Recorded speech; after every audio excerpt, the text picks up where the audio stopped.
নমস্কার। প্রেমেন্দ্র মিত্রের গল্প।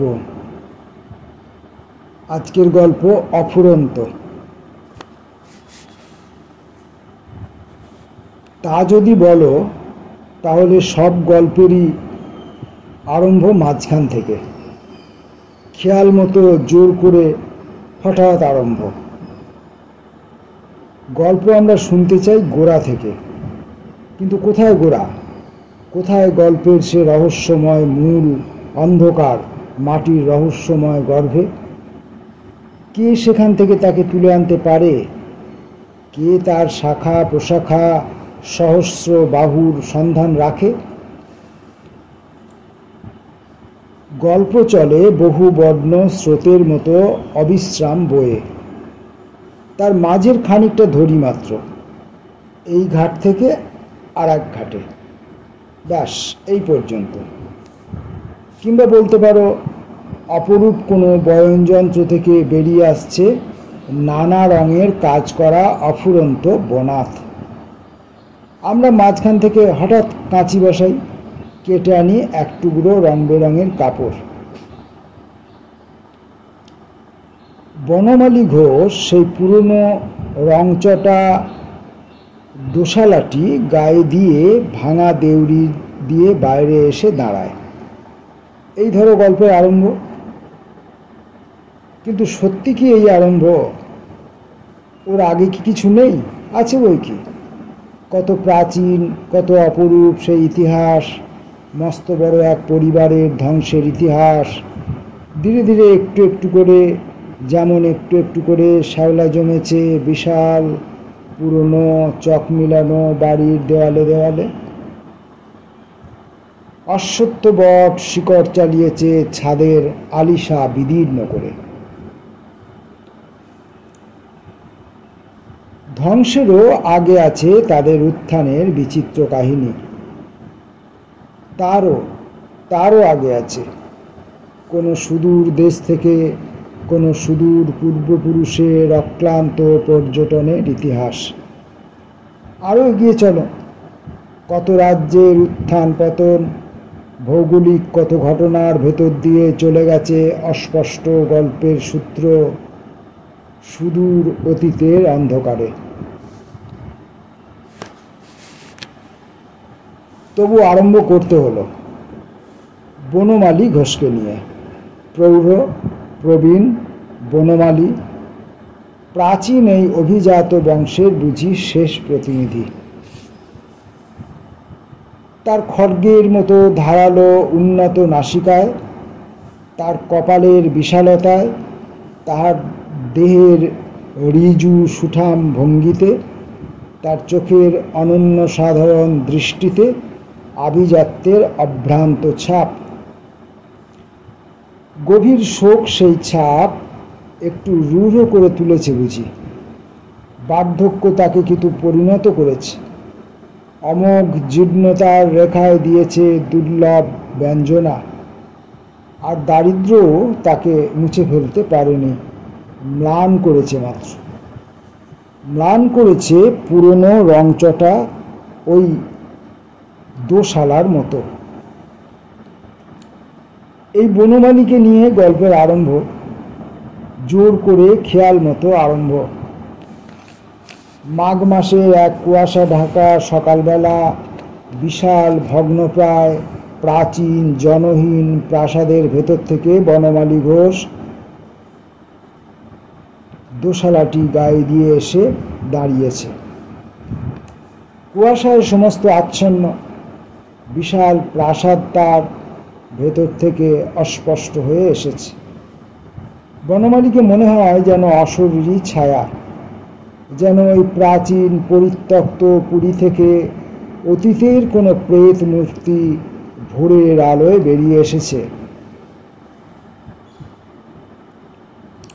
গল্প বনমালীকে নিয়ে শুরু হলো বটে, কিন্তু শেষও হবে বোধহয় তাকে দিয়েই।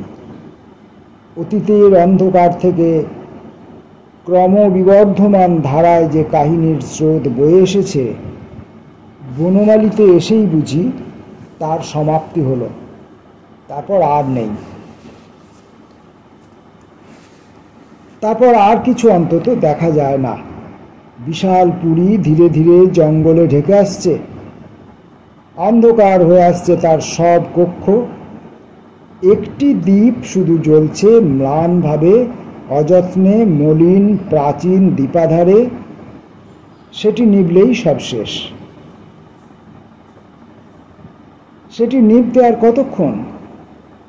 ক্ষুধিত অন্ধকার চারদিক থেকে ঘিরে আসছে, শীতল হিংস্র অন্ধকার। বনমালী সেই শীতল অন্ধকারের স্রোত অনুভব করে তার রক্তের ধারায়, অনুভব করে তার তুষার স্পর্শ চেতনার ওপর। এরই মধ্যে অনেকখানি সত্তা বুঝি তার মগ্ন হয়ে উঠেছে সেই প্লাবনে। সে ধীরে ধীরে মুছে যাচ্ছে, ঠিক এই কুয়াশার মতো মৃত্যু গাঢ় অস্পষ্টতায়। সে আর তার এই অট্টালিকা, যে অট্টালিকা তার জীবনের প্রধান অংশ, যে অট্টালিকার সঙ্গে সে অচ্ছেদ্যভাবে জড়িত, যে অট্টালিকা অনেকটা তার সত্তার জীবন্ত বিস্তৃতি।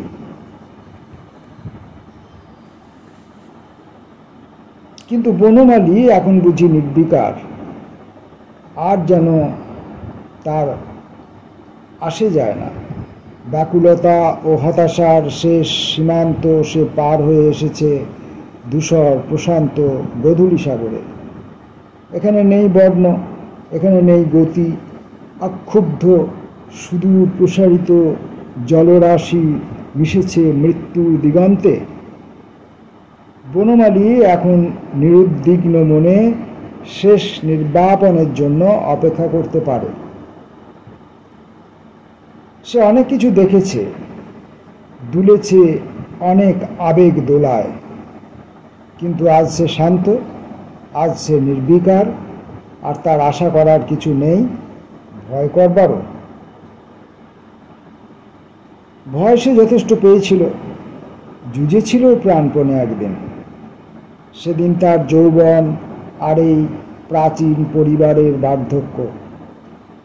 সে যেন পুরনো মৃত মূল কোনো বিশাল মহিরুহের শেষ পুষ্পস্তবক, যে স্তবককে সুদূর ভূগর্ভ থেকে আকাশে উৎসারিত করবার প্রাণান্ত প্রয়াসে মহিরুহের জীবন বৃত্ত গেছে ফুরিয়ে। এই সবের উপর সে উঠেছিল মুঞ্জরিত হয়ে, কিন্তু কোনো মৃত্যুর খবর সে পায়নি। এত বড় বিশাল মহিরুহ, অসংখ্য শাখায় প্রশাখায় যে পৃথিবী অধিকার করে আছে, তার মৃত্যু সহজে বিশ্বাসী বা কেমন করে করা যায়? হয়তো তার ধমনীতে রসধারা একটু মন্থর হয়ে এসেছে মাত্র, হয়তো কয়েকটা মূলের শাখা গেছে শুকিয়ে। এই পর্যন্ত সে ভাবতে পেরেছিল, ভয় পেয়েছিল তাতেই। তার সেই বিশাল ভয়েই প্রাণপণে যুঝেছিল এই প্রাচীন পরিবারের গৌরব অটুট রাখতে। বনমালী তখন পিতৃহীন, কিন্তু কীর্তি ঘোষ তখনও বেঁচে, তার পিতামহ কীর্তি ঘোষ।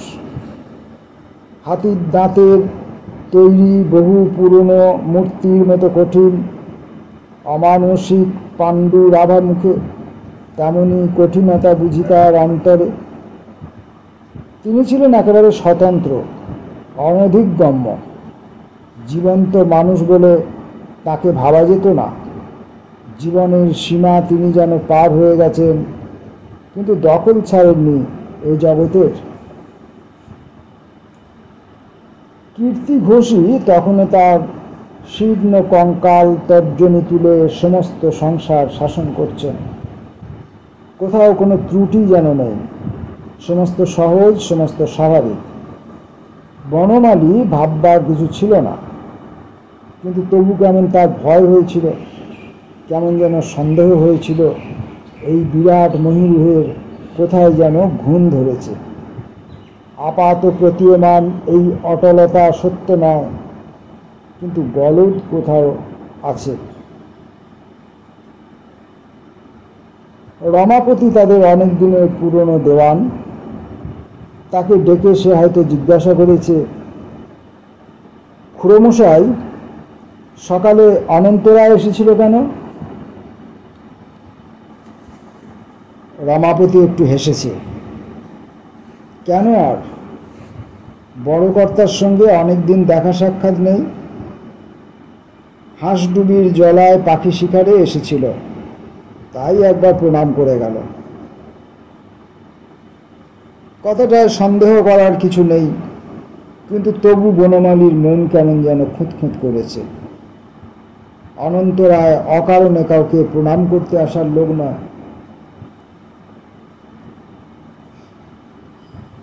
আর শিকার, কানা অনন্তরায় মানুষ ছাড়া আবার কিছু শিকার করে নাকি? কিন্তু এ বোধহয় অন্যায় মন খুঁতখুঁত করা। সত্যি দেখা যায় হাঁসডুবি জলার ধারে অনন্তরায়ের তাঁবু পড়েছে। দু চারটে বন্দুকের আওয়াজও নদীপথে যেতে না যেতে পাওয়া যায় না তা নয়। তারপর অনন্তরায় আর একদিন এসে প্রণাম করে বিদায় নেয়, হয়তো ব্যাপারটা কিছুই নয়। কিন্তু কিছুদিন বাদে আবার বনমালীকে জিজ্ঞাসা করতে হয়, খুড়োমশাই, অনন্তরায় কি হাঁসডুবিতে নিজে থেকে শিকার করতে চেয়েছিল? রমাপতি যেন একটু ইতস্তত করে বলেছে, হ্যাঁ, একরকম তাই বই কি। তারপর কানা অনন্তরায় ভক্তির প্রাবল্যে আরও অনেকবার এসেছে। হাঁসডুবির জলায় নয়, সোজাসুজি তাদের বাড়িতে এসেই উঠেছে এবং প্রণাম করে বিদায় নিয়েছে। বনমালী আর কিছু প্রশ্ন করেনি। প্রশ্ন করে কোনো লাভও বুঝিছিল না, কারণ বনমালী শুধু অস্থির হতে পারে, উদ্বিগ্ন হতে পারে, কিন্তু যেখান থেকে গজদন্ত নির্মিত প্রাচীন এক মূর্তি কঙ্কাল তর্জনী তুলে সমস্ত পরিচালনা করছে, সেই রহস্য প্রকোষ্ঠে তার প্রবেশের সাহস নেই। অধিকার আছে কিনা তাই সন্দেহ হয়। সেখানে কীর্তি ঘোষ, অখণ্ড প্রতাপ, স্বেচ্ছাধীন, অসহিষ্ণু, বজ্রকঠিন। কারো কোনো কথার সেখানে মূল্য নেই। কিন্তু কীর্তি ঘোষকেও বুঝি দোষ দেওয়া যায় না। চিরদিন তিনি এমন ছিলেন না। একদিন উপযুক্ত পুত্রের হাতে সমস্ত ভার অর্পণ করে তিনি তো নিজে থেকেই সরে দাঁড়িয়েছিলেন। 5 বৎসর ভাঙ্গুরের বড় বাড়িতে কীর্তি ঘোষের কোনো সাড়া আর কেউ পায় নাই। কীর্তি নিজের ক্ষমতাকে ঘোষণা করতে পারে, আবার নিজেকে অপসারিত করতেও জানে।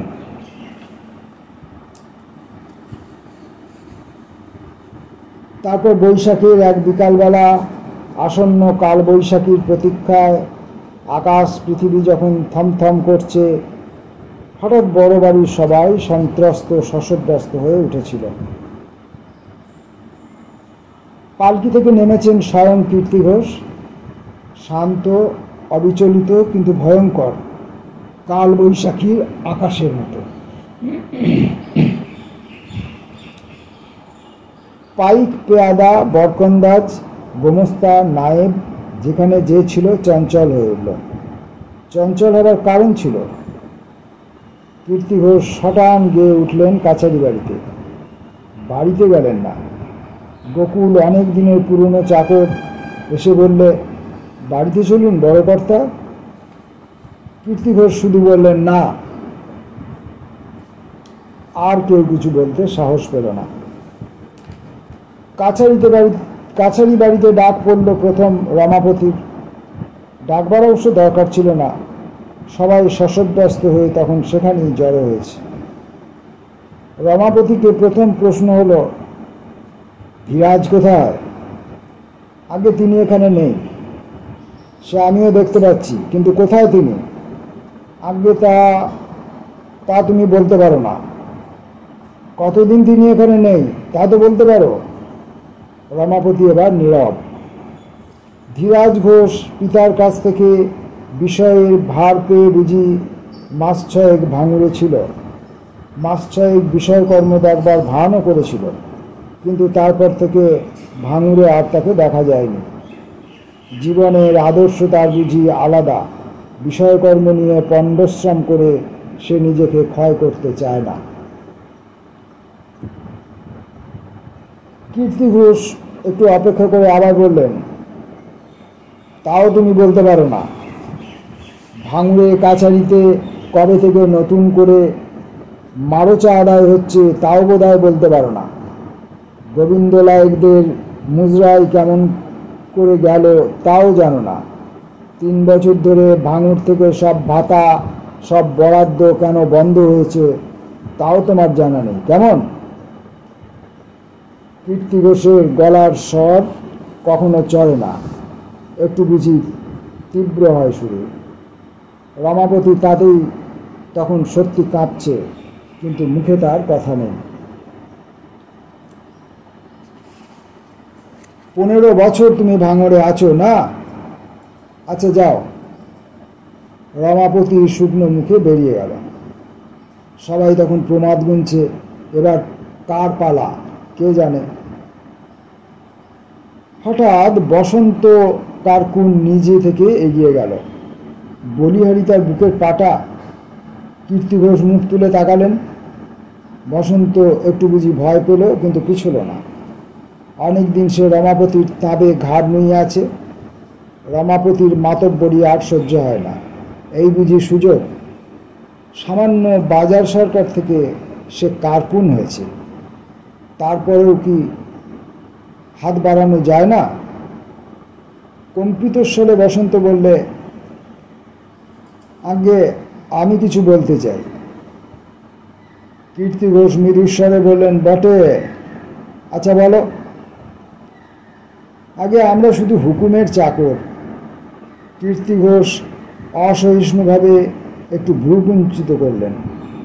বসন্ত কারকুন এবার তাড়াতাড়ি মুখস্থের মতো তার কথা বলে গেল। আগে বাধ্য হয়ে আমায় বলতে হচ্ছে, বড়বাবুর মতিগতি ভালো নয়। এ বংশে তিনি নাম ডুবিয়েছেন। আজ 4 বছর তিনি ভাঙড়ে পা দেননি, খালি টাকা চেয়ে পাঠিয়েছেন, হুকুমের পর হুকুম। আমরা কি করব বলুন? যত টাকা পাঠাই তার খাই মেটে না। তবিল শূন্য, কোথাও টাকা নেই, তবু তাঁর হুকুম, টাকা পাঠাও। আমাদের উপায় কি তখন? এখান থেকে ভাতা বরাদ্দ সব সাধে কি বন্ধ হয়েছে? সাধে কি নতুন করে মারোচা আদায় করতে হয়েছে? কীর্তি ঘোষ বললেন, হ্যাঁ বুঝেছি। কিন্তু বসন্তের কথা তখনও শেষ হয়নি। বললে, আপনি যদি খোঁজ করেন তো দেখবেন শুধু এই নয়, 2-1টা মৌজাও গেছে, বাধাও পড়েছে কিছু। বেশ, খুশি হলাম তোমার কথায়। বসন্ত কারকুন এবার বুঝি খানিকটা বুক ফুলিয়েই বার হয়ে এলো। পরদিন থেকে কীর্তি ঘোষ আবার তার পুরনো ঘরে সমাসীন হলেন। 5 বছর যে ঘর খোলা হয়নি। ভাঙড়ের ওপর আবার তার শীর্ণ তর্জনী সঞ্চারিত হলো। কাছারি বাড়ির কিছু বদল হলো কি? বিশেষ কিছু না। একজনকে শুধু তার পরদিন থেকে আর দেখা গেল না। না, রমাপতি নয়, বসন্ত কারকুন।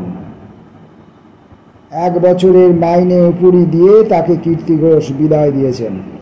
বলেছেন, জমিদারি চাকরি বড় নোংরা কাজ কারকুন, তোমার মতো স্পষ্টবাদী লোকের এখানে থাকা উচিত নয়।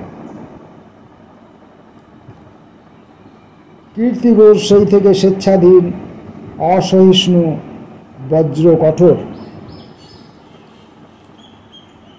গজদন্ত মূর্তির সেই বুঝি সূচনা।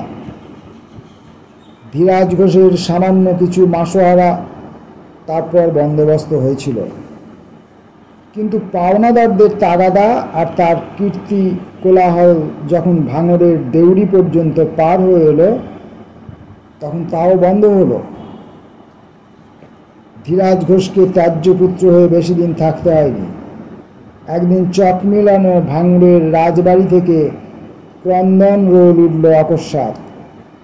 ধীরাজ ঘোষ মারা গেছেন প্রবাসে, নিজের জীবনের আদর্শ শেষ পর্যন্ত অক্ষুণ্ণ রাখবার চেষ্টায়।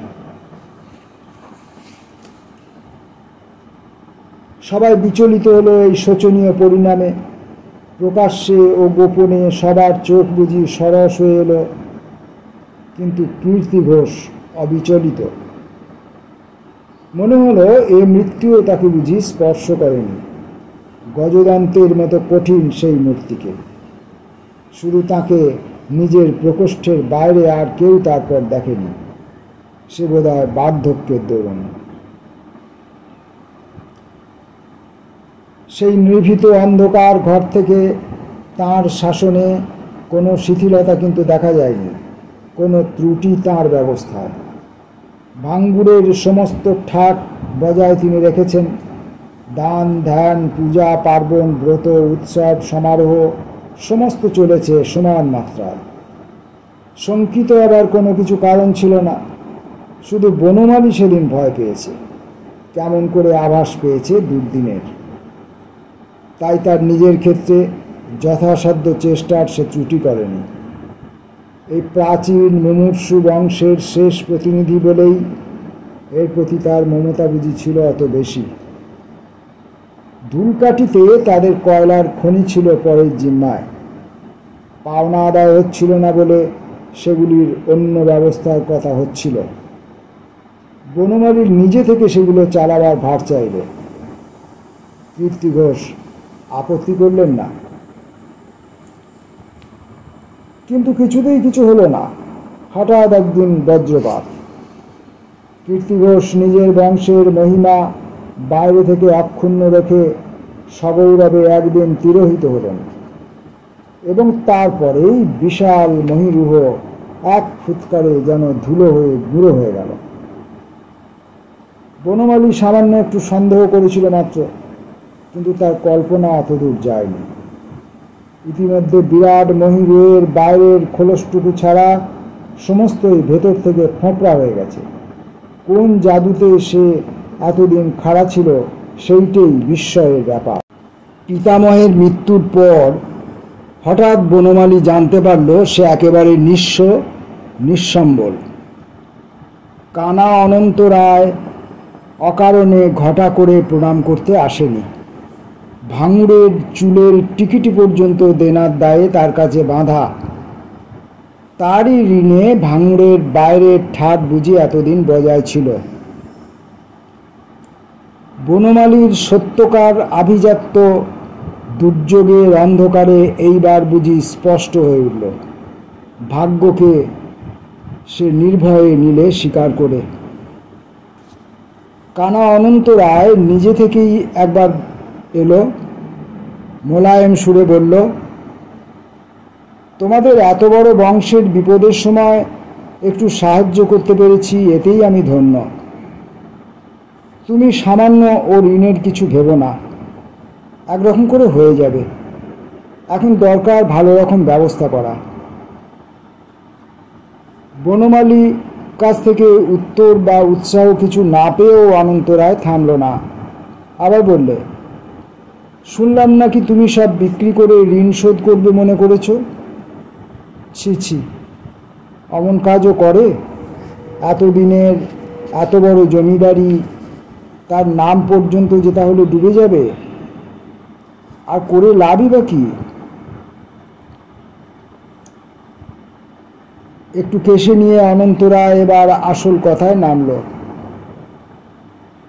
কমসম ধরেও আসলে সুদে বড় অল্প হয়নি তো? পণ ফাজিলি কিছু থাকবে বলে তো মনে হয় না। তার চেয়ে এক কাজ করতে পারো, তোমার বিষয় থাকবে আর ঋণও শোধ হয়ে যাবে ধীরে ধীরে। ভালো লোকের হাতে সব দেখাশোনার ভার দাও দেখি। তোমার খাতিরে আমি। বনমালী গম্ভীর স্বরে বললে, আমি বিক্রি করবই ঠিক করেছি। অনন্ত রায় হঠাৎ যেন সে স্বরে চমকে উঠল। তারপর একবার বনমালীর মুখের দিকে চেয়ে নিঃশব্দে উঠে গেল। না, কীর্তি ঘোষ এখনো মরেনি একেবারে। তারপর একদিন এলো রমাপতি। রমাপতির আশাটা একটু বিস্ময়কর। সমস্ত কর্মচারীকে বনমালী আপনার অবস্থা বোঝাবার পর থেকেই বিদায় দিয়েছে। তবু রমাপতির আসবার অর্থ কী? রমাপতি প্রথম খানিকটা বাজে কথা বললে, তারপর হঠাৎ এক সময় বলে ফেললে তার মনের কথা। বনমালী সব বেচে টেচে দেনা শোধ করবে, এ তার সহ্য হয় না। সে অনেক দিন এ বাড়ির নুন খেয়েছে, আজ মাইনে না পেলেও সে এ বাড়ির গোলাম। বনমালী যেন জমিদারি বিক্রি না করে, তার চেয়ে সে রুখে দাঁড়াক। অনন্ত রায় নালিশ করে কিছু করতে পারবে না, তারও অনেক গলদ। সমস্ত ব্যাপারে তদ্বির রমাপতি নিজে করবে। অনন্ত রায়ের চেয়েও ঘুঘু লোক যে আছে সেটা সেই দেবে প্রমাণ করে। আর তাছাড়াও যা করে হোক বিষয় রক্ষা করতেই হবে। কীর্তি ঘোষের নাম ডুবতে দেওয়া হবে না কিছুতেই। বনমালী সমস্ত শুনলে নিঃশব্দে। তারপর কঠিন স্বরে বললে, এমনি করে বিষয় বাঁচালেই কীর্তি ঘোষের মান আর ডুববে না? কেমন করে মশাই? রমাপতি একটু যেন বিমূঢ় হয়ে গেল। উত্তর কিছু দেবার আগেই বনমালী আবার একটু রূঢ়স্বরে বলল, আপনি যান খুড়োমশাই, কীর্তি ঘোষের নাম বজায় রাখার দায়িত্ব আমার। এবার অদ্ভুত এক ব্যাপার ঘটল। রমাপতি হঠাৎ কাঁদো কাঁদো হয়ে বললে, আমায় ভুল বুঝো না বাবা, আমি সত্যি তোমাদের মঙ্গল চাই। তারপর একটু থেমে হঠাৎ যেন নিজেকে প্রস্তুত করে নিয়ে বললে, আজ আমি শুধু এই কথা বলার জন্যই আসিনি, এসেছি আমার এক গভীর অপরাধ স্বীকার করতে।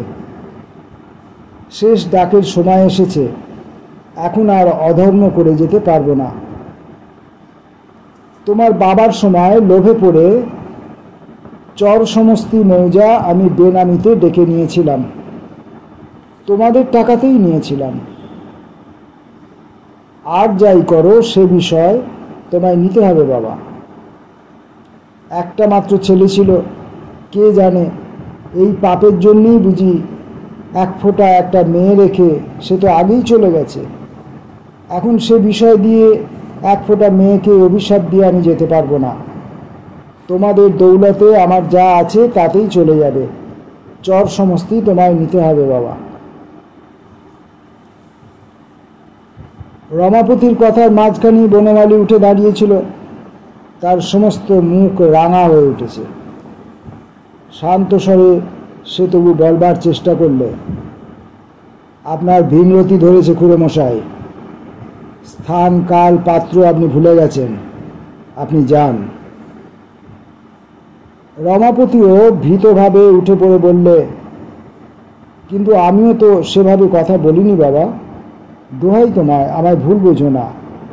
আমি শুধু পাপের প্রায়শ্চিত্ত করতে চাই। এ তোমাদেরই বিষয়, তোমাদের টাকাতেই কেনা।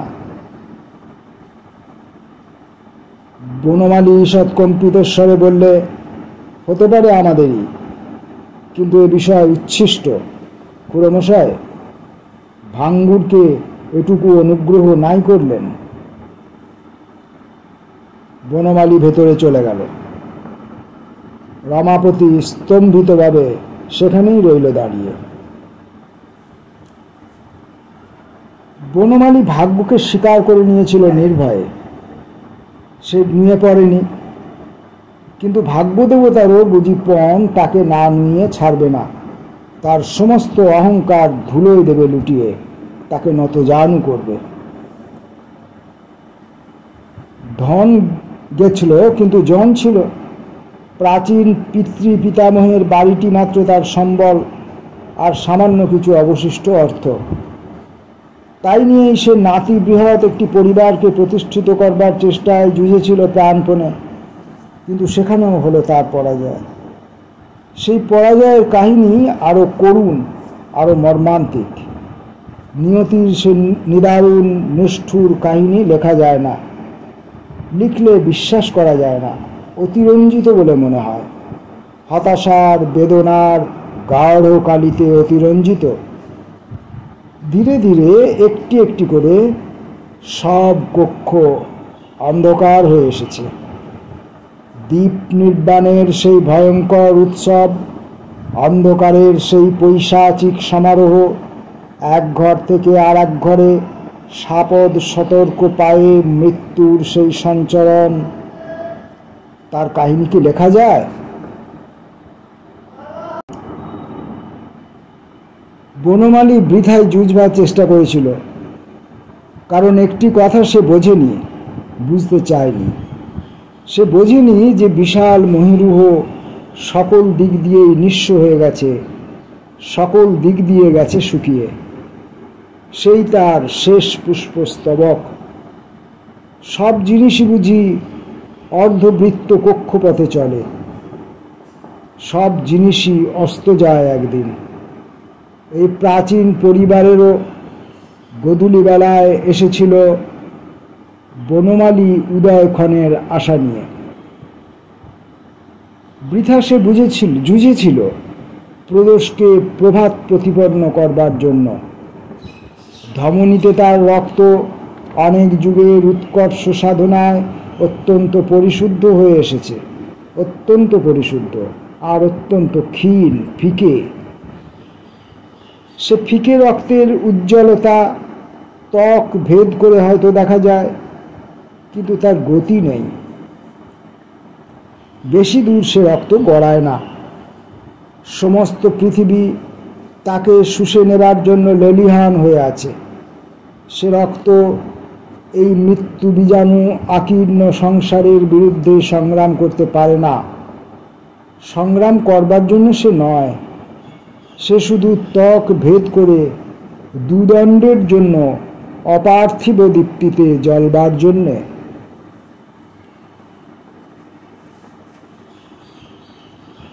বনমালীর ছেলে হয়েছিল মাত্র একটি, এমনই অপার্থিব দীপ্তি তার মুখে, বহু শতাব্দীর পরিশুদ্ধ রক্তের দীপ্তি। ঠাকুরদার বাবার নাম কীর্তি ঘোষ ছিল না? না বাবা? কেন বলো দেখি? পণ্ডিত মশাই বলেন কি না তাই? কি বলেন পণ্ডিত মশাই? যাও, বলবো না বলে সে পাতলা বাদামি চুলের গুচ্ছ দুলিয়ে হাসতে হাসতে দূরে পালিয়ে গেছে। দূর থেকে দরজার পাশ দিয়ে মুখ বাড়িয়ে উচ্চ ঈশ্বরে বলেছে, বলে কীর্তি ঘোষের বংশ দুলাল। তারপর কি তার হাসির ধুম। এত বড় মজার কথা পৃথিবীতে আর বুঝি কিছু নেই। অপার্থিব উজ্জ্বলতা তার মুখে, অস্বাভাবিক দীপ্তি তার হালকা বাদামি রঙের চোখে। বনমালী তার ভেতর ইতিমধ্যেই প্রতিভার উন্মেষ দেখতে পেয়েছে। হয়তো সে তার অন্ধ সন্তান বাৎসল্যের ভ্রান্তি, হয়তো নয়। লোকেও বলেছে ভাঙুরের নাম রাখবে ছেলে, হয়তো মিথ্যা সান্ত্বনা দেবার চেষ্টা তা নয়। তারপর নিদারুণ সেই আঘাত। বনমালীর আকাশ পৃথিবী টলে উঠেছিল, কিন্তু সে টলবে না, সে নত হবে না। বছরের বৃষ্টিতে তোষাখানার দিকের ছাদ ধসে পড়েছে, সেদিকটা আর বাস করা যাবে না। আরেকটি কক্ষ অন্ধকার হয়ে গেল, আর সেখানে প্রবেশ নিষেধ। তবু এখনো হাল ছাড়তে নেই। এখনো ভাঙুরের বড় বাড়ি দাঁড়িয়ে আছে, অনেক মজবুত সে গাঁথুনি, অনেক পুরুষের অস্থি দিয়ে গাঁথা। বনমালী ঘাড় সোজা করেই ছিল। 1 বছরের মধ্যেই একমাত্র পুত্রকে অনুসরণ করলেন আনন্দময়ী।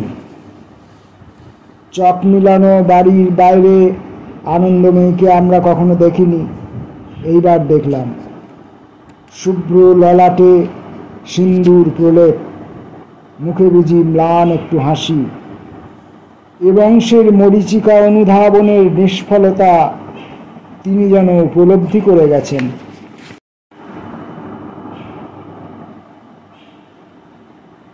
ভাঙড়ের মূল ধারা এখানেই শেষ, কিন্তু এখনও শাখা আছে। এখনও হতাশ হলে চলবে না।